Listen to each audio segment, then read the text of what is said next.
pessoal, tudo bom? Espero que sim. Vamos começar agora a nossa terceira aula e vamos começar falando um pouco sobre o material didático audiovisual, né? A sua conceituação, criação e desenvolvimento.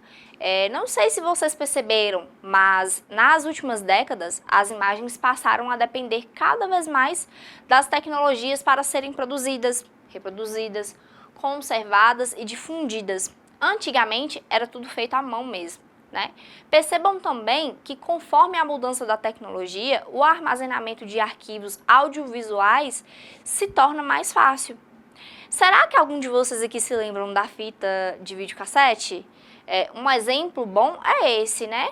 Foi mudado todo o formato do que era antes de videocassete para DVD. Quem quisesse salvar o vídeo tinha que levar em algum lugar para fazer a conversão. Hoje o DVD já é um tipo de mídia ultrapassado, né? Usamos pendrives, HDs externos, cartão de memória e a nuvem, principalmente. Na história recente, tecnologias e meios de comunicação influenciaram grandemente a educação e as práticas educativas. A educação e a tecnologia podem estabelecer uma parceria vantajosa para os professores e alunos. Os papéis de ensino e da aprendizagem se transformaram com o uso das mídias e da tecnologia na sala de aula. Então, o sentido de instrucional ou design instrucional não se limita a um arranjo das informações e de um ambiente que facilite a aprendizagem, mas deve incluir também os métodos, as mídias, equipamentos convenientes, a informação para guiar o estudo aos alunos. Então, aqui no slide 5, vamos falar um pouco da produção de material audiovisual, que tem sido um desafio considerável a ser enfrentado cotidianamente pelos educadores e por equipes de desenvolvedores, né? Ao criar tanto um recurso do tipo infográfico ou uma apresentação de slides, que constituem possibilidades a serem incansavelmente exploradas e com resultados surpreendentes em cada situação, contexto ou tecnologia educacional. Percebam também que a cada ano um número maior de recursos audiovisuais tem sido disponibilizados para a educação e, inclusive, se tornam mais acessíveis durante as possibilidades de integração com as tecnologias, né? No próximo slide, teremos alguns aspectos históricos sobre esse assunto. Então, os meios audiovisuais eram conhecidos simplesmente como recursos, devido à função de auxiliar o professor.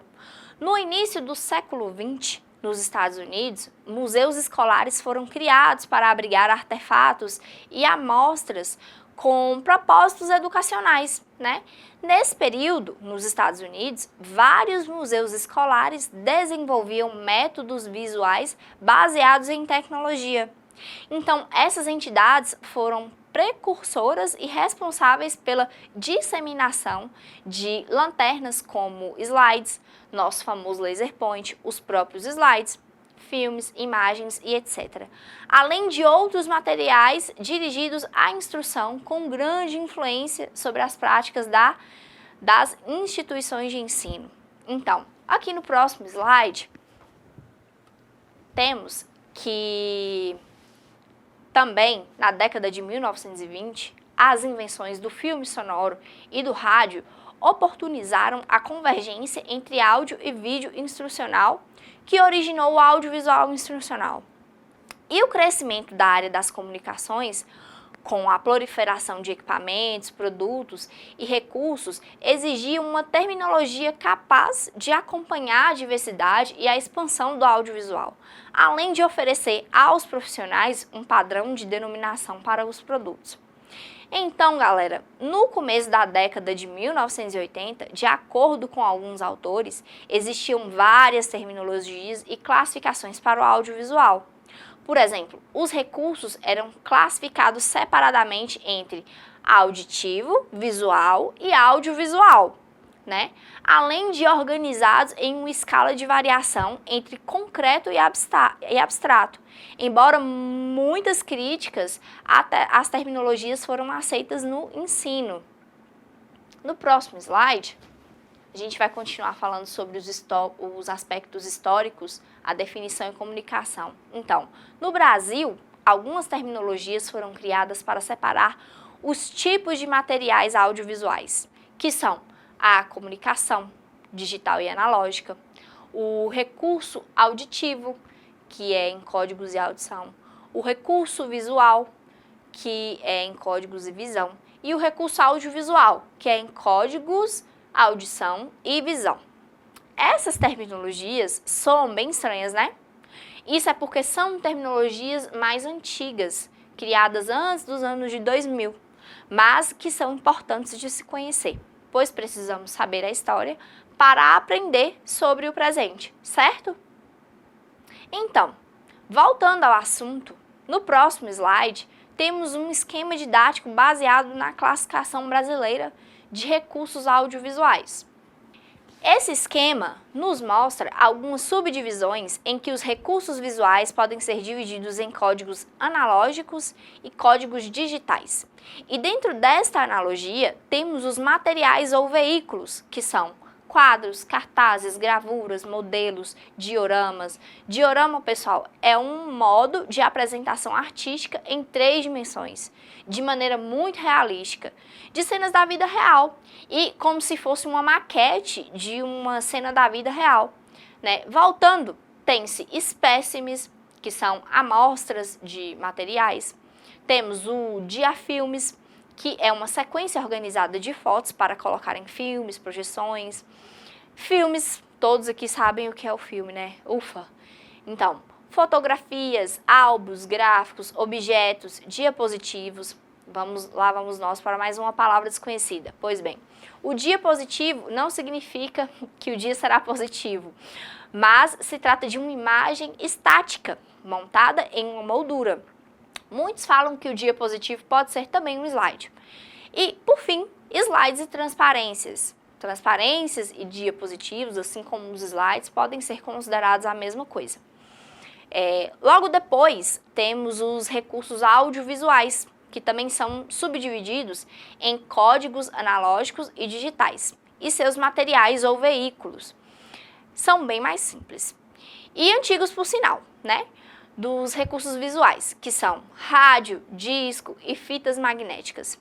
E para finalizar, os materiais desses 2 recursos, visuais e audiovisuais, se misturam e formam os dispositivos e diafilmes com som, o cinema, sono e a televisão.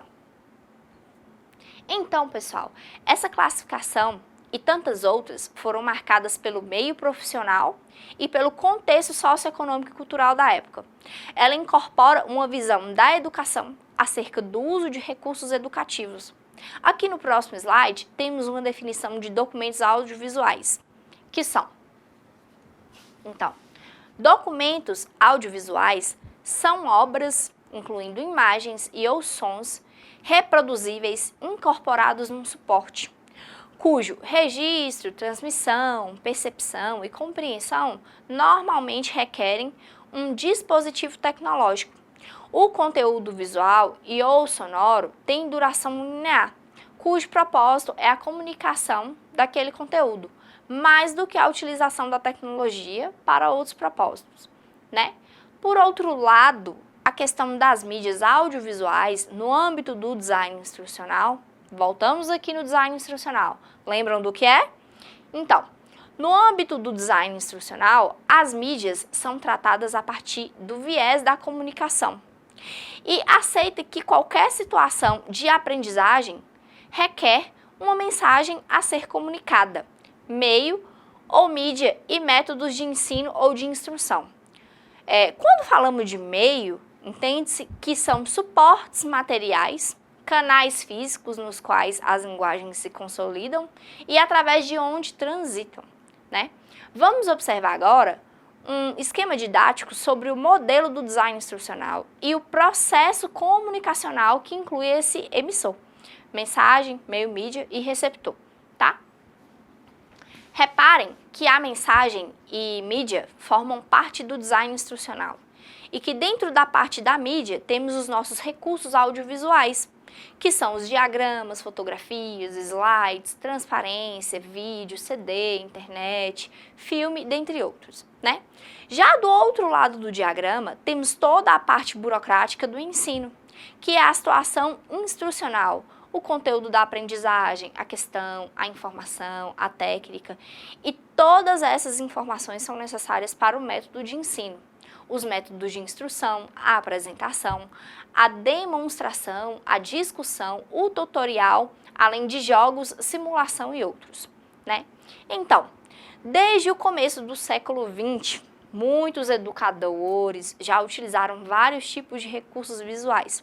E a partir dos anos de 1900, também de áudio para auxiliar os processos de ensino, né? A ampliação das metodologias e o alcance com o advento das novas tecnologias de aprendizagem se tornaram realidade com o uso de computadores, celulares, tablets e internet.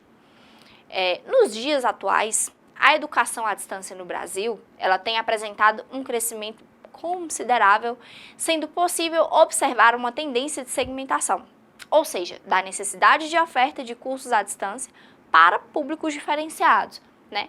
Nestes casos, o público-alvo, muitas vezes, mas nem sempre, consiste de adultos e os cursos dividem-se em treinamentos corporativos, funcionais, técnicos, dentre outros, né? E para atender uma demanda específica na área da educação, exige-se o trabalho de equipe de diferentes profissionais, prazos, controle de cursos e etc. No desenvolvimento de programas de ensino, optar por uma metodologia de produção, mesmo nas etapas criativas de uma proposta de curso ou material didático, permite reunir as melhores soluções, evitando a dispersão de ideias e a fuga dos objetivos. Vocês concordam que um planejamento sistemático de uso das mídias demanda inicialmente que os métodos, mídias e os materiais também tenham sido selecionados sistematicamente? Se sim, então podemos destacar 3 etapas de seleção para isso, que são as metodologias, mídias e materiais. E dentro dessas 3 etapas, temos algumas considerações, conforme segue o slide. A primeira consideração é selecionar a metodologia apropriada para o tipo de práticas de aprendizagem. Ou seja, muitas metodologias podem ser combinadas e a seleção depende também da identificação das necessidades e tipos de aprendizagem pretendidos de acordo com cada aluno. Aqui não serão discutidas as metodologias de ensino e aprendizagem, pois fogem do escopo dessa abordagem, né? Definir um formato de mídia compatível para aplicar a metodologia. Então, um formato de mídia, ele se refere à forma material com a qual a mensagem será representada. Alguns exemplos de formatos são GIFs, imagens sem movimento, e textos. Slides, que é a projeção de imagens sem movimentação, o áudio, o vídeo, imagens em movimento em um aparelho, multimídia para computadores, que são gráficos, textos, imagens e sons em um monitor. Com isso, a escolha de um formato de mídia, ela se torna uma tarefa complexa, pois tem-se em vista a variedade de opções, a necessidade de aprendizagem, os objetivos e etc. Mas, em geral, podem ser usados fluxogramas ou checklists com possibilidades para listar os pontos importantes e orientar a seleção dos formatos das mídias, tipos e números de participantes, custo, etapas e duração do curso, né? Natureza e objetivos de aprendizagem, vantagens e desvantagens de cada tipo de mídia e por aí vai. E por último, selecionar, modificar ou desenvolver materiais específicos para o formato da mídia, porque muitas vezes podem ser encontrados materiais similares no mercado, né? Então, os materiais disponíveis, eles podem ser analisados, modificados e reaproveitados. Alguns vídeos do YouTube mesmo são um ótimo exemplo disso e vai levar a um menor prazo de produção. No entanto, muitas vezes, apenas o desenvolvimento de novos materiais poderá atender de maneira objetiva às expectativas do curso. As opções de selecionar, modificar ou desenvolver oferecem possibilidades tanto para aproveitar material existente como para usar a experiência obtida com a análise para modificar ou desenvolver um material próprio, né? A análise de material educativo disponível, ela deve ser realizada a partir de métodos, tabelas e critérios avaliativos e, em geral, considerando a legislação educacional específica de acordo com a etapa e modalidade da educação. Observem agora no esquema didático, com uma sugestão de relação entre as etapas de seleção das mídias, considerando cada passo na tomada de decisão. Então, percebe-se nesse modelo que o primeiro passo é avaliar as metodologias de ensino-aprendizagem. Após se ter o conhecimento da metodologia, o segundo passo é a seleção do formato da mídia e, por último, o design do material didático. Percebam que a metodologia de aprendizagem e a seleção do formato da mídia abastece o design do material didático, que, por sua vez, passa pela seleção, modificação e produção do material. No ensino, a escolha de materiais didáticos ela deve ser prevista com antecedência e de acordo com critérios. Por exemplo, nos guias de orientação para a seleção de livros didáticos, material impresso divulgados a cada ano no Brasil. As recomendações sugerem a realização de um trabalho de seleção coletivo, contando com professores, equipe pedagógica e, a partir de uma decisão autônoma do educador, ou seja, o objetivo final é um só, né? Colaborar para que o processo seja organizado, coletivo e consciente, ao invés de um exercício apressado, solitário e irrefletivo diante da lista de títulos. Outros guias comerciais sobre o material didático publicados por editoras, empresas, distribuidores ou entidades incluem diferentes mídias além da impressa. E, muitas vezes, o tipo de material ou conteúdo acessado pode ser online, né? Então, no próximo slide, podemos ver que a criação de material audiovisual em qualquer formato, como, por exemplo, uma apresentação com uso de transparências, slides, pôster ou painéis, implica no uso de elementos e princípios de composição visual. O material audiovisual, além do uso de textos, ele deve incluir imagens, gráficos, tabelas ou ilustrações e áudio, acompanhado por explanações orais, é claro, ou outro tipo de sonorização. Nos dias atuais, observa-se que a imagem ganhou destaque e importância na sociedade contemporânea, sendo imprescindível a aprendizagem compreender essa expressão da cultura humana, né? Agora, no próximo slide, veremos que Santaella e Norte, em 2005, disseram que o mundo das imagens se divide em dois domínios. O primeiro é o domínio das imagens, como representações visuais, que são desenhos, pinturas, gravuras, fotografias, e as imagens cinematográficas, televisas e infográficas pertencem a esse domínio. Imagens nesse sentido são objetos materiais, signos que representam o nosso meio, ambiente visual. O segundo é o domínio imaterial da imagem da nossa mente, né? Um recurso audiovisual nem sempre depende de um equipamento ou projeção para ser apresentado a alguém.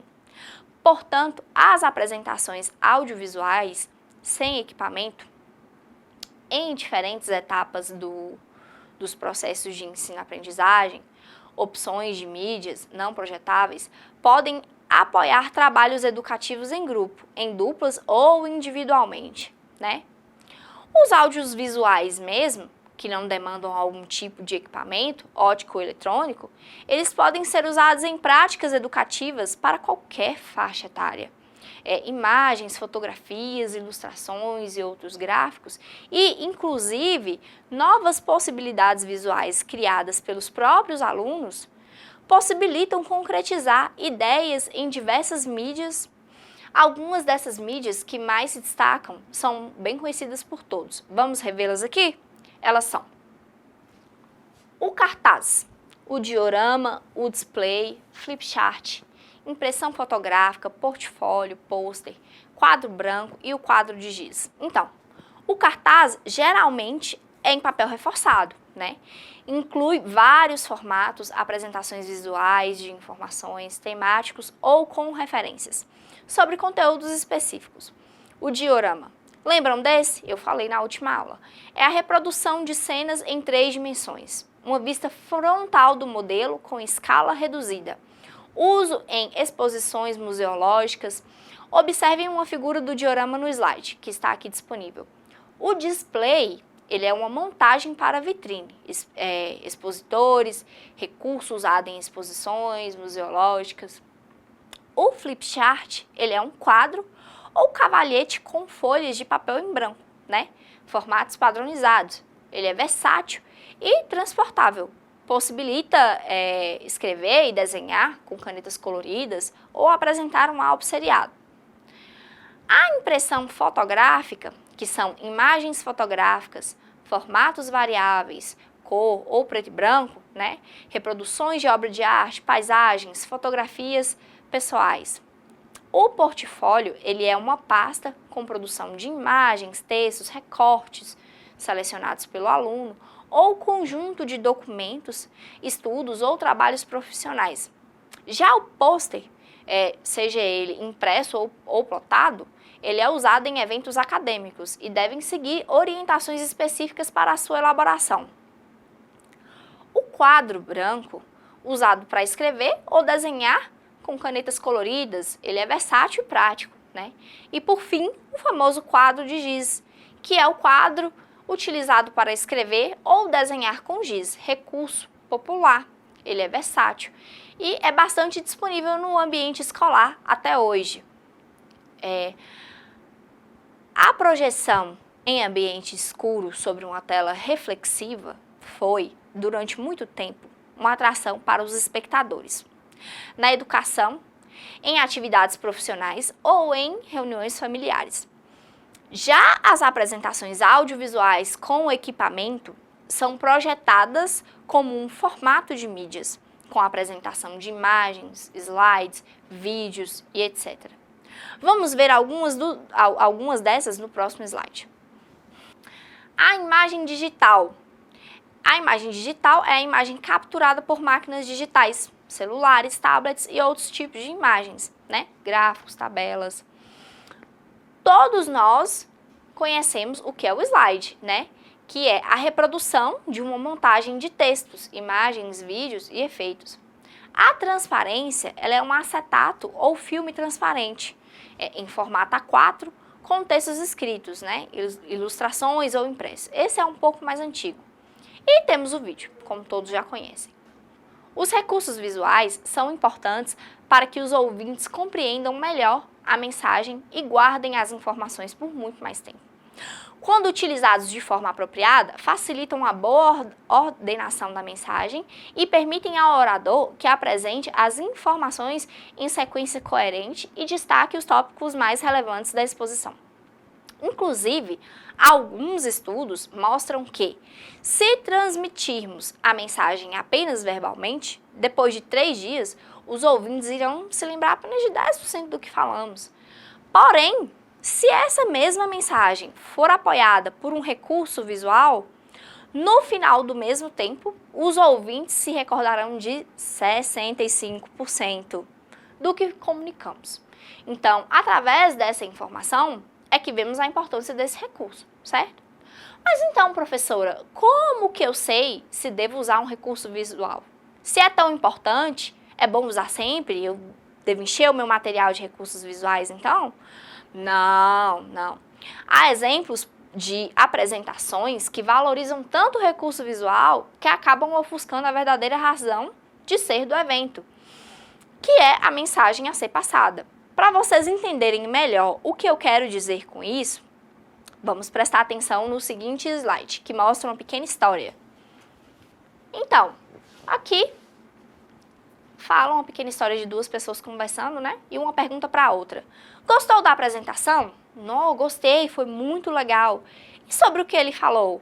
Rapaz, sabe, O que me impressionou mesmo foram os recursos visuais. A cada tópico, o palestrante comandava uma espécie de raios que cruzavam o ambiente, acompanhados de sons tão fortes que até balançaram a sala. Muito legal. Ah, tá, certo. Mas sobre o que exatamente ele falou? Bem, na verdade, não me liguei muito na mensagem, mas achei bastante interessante.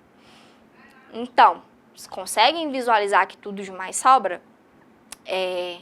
Então, o primeiro passo para saber se um visual ele deve ou não ser utilizado é botar a cabeça para funcionar e refletir sobre a seguinte questão. Se eu incluir esse visual, ele vai reforçar, esclarecer ou complementar a minha informação?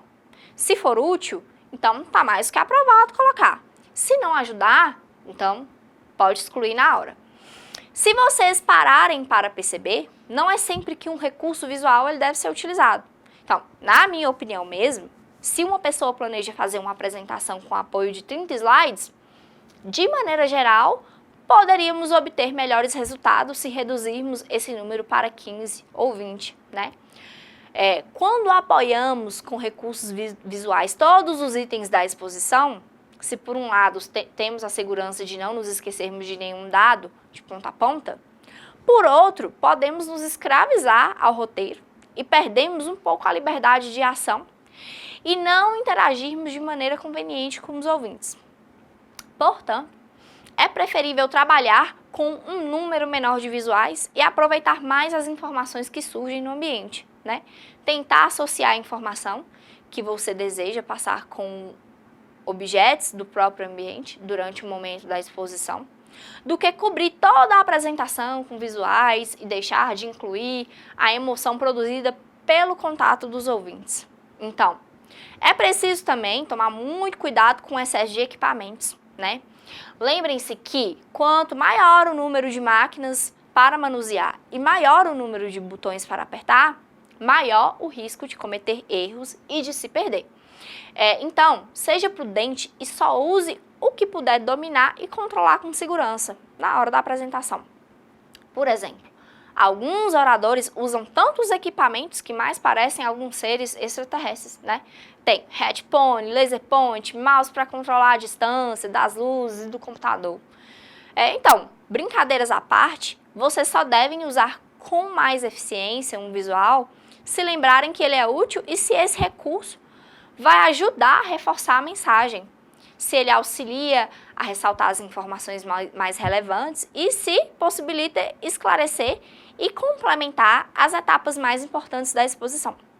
Assim, um recurso visual, ele é aquele que serve para apoiar a apresentação e não suplantar a importância de quem está ali passando a informação. Continuando com o nosso assunto, vamos falar agora de bons motivos para se usar um recurso visual. Observem o próximo slide. Bons motivos para usar recursos visuais. Fazer comparações numéricas é um desses motivos. De uma forma geral, os ouvintes eles compreendem melhor os comparativos numéricos quando apresentados por um visual, pois, além de visualizarem a informação, tem mais tempo para refletir sobre ela. Outro é destacar informações, apresentar dados estatísticos. Os dados estatísticos quase sempre exigem análise e reflexão. Por isso, é recomendado que sejam apresentados por meio de visuais. Destacar informações essenciais. Agora sim, é muito provável que uma apresentação seja realizada por causa de determinadas informações que são essenciais dentro da mensagem, né? Por esse motivo, para que os ouvintes percebam melhor a importância desse dado e o guardem por tempo mais prolongado, pode-se recorrer ao apoio do visual. Expor dados técnicos ou científicos. As informações técnicas ou científicas, na maioria das vezes, são mais complexas e exigem grande esforço de concentração dos ouvintes. Com o uso de visuais adequados, torna-se mais fácil explicar e esclarecer esse tipo de mensagem. Ampliar a retenção de informações dos ouvintes durante a fala. Os visuais, eles atuam como recurso extraordinário quando os ouvintes precisam se lembrar de informações transmitidas no início da exposição para compreenderem mensagens que serão comunicadas mais para o final. E por último, possibilitar a visualização de objetos.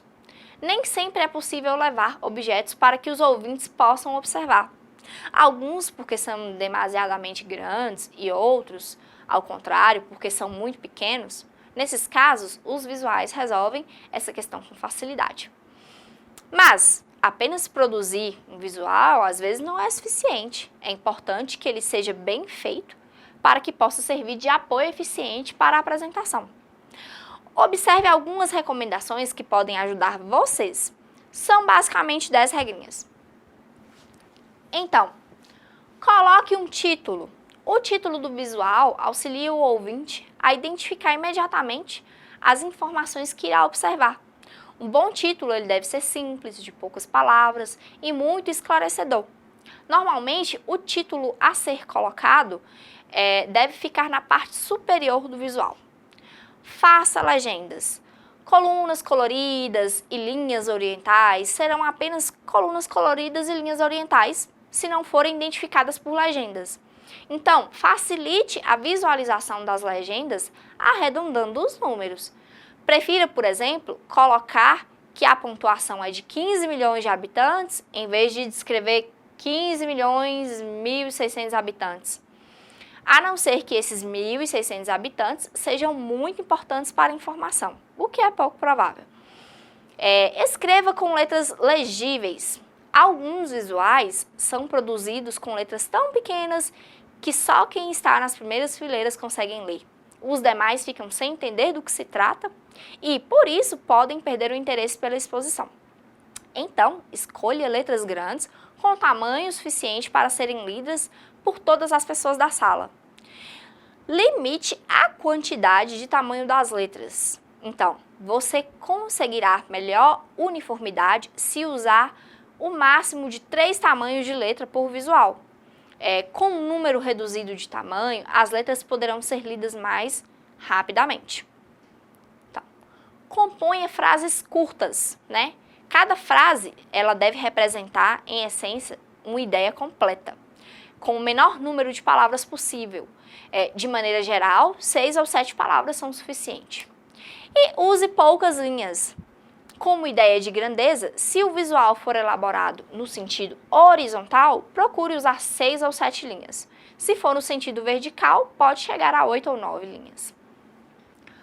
Use cores. Use, mas não abuse, né? Com a facilidade proporcionada pelos atuais programas de computadores, algumas pessoas fazem de seus visuais verdadeiros mostruários de cores e pecam pelo excesso. Use cores contrastantes para destacar bem as informações e, a não ser que isso seja muito necessário, usar um número maior, estabeleça um limite de 3 a 4 cores por visual. Use apenas uma ideia em cada visual. Identifique a ideia central da mensagem e restringe-se ela no visual. E utilize apenas uma ilustração em cada visual. A ilustração ela pode ajudar a tornar clara a mensagem, facilitando a compreensão dos ouvintes. Uma ilustração ela é suficiente. Se precisar, complemente o visual com setas e flechas que orientam o sentido em que a informação deve ser lida. Horizontal, vertical, de cima para baixo, de baixo para cima e etc. Por fim, retire tudo o que prejudicar a compreensão da mensagem. Retire todas as informações desnecessárias, como números, gráficos, legendas que possam distrair a concentração ou dificultar o entendimento do ouvinte. Só deixe no visual os dados que facilitem a compreensão da mensagem. Pois bem, pessoal, chegamos ao fim da nossa terceira aula.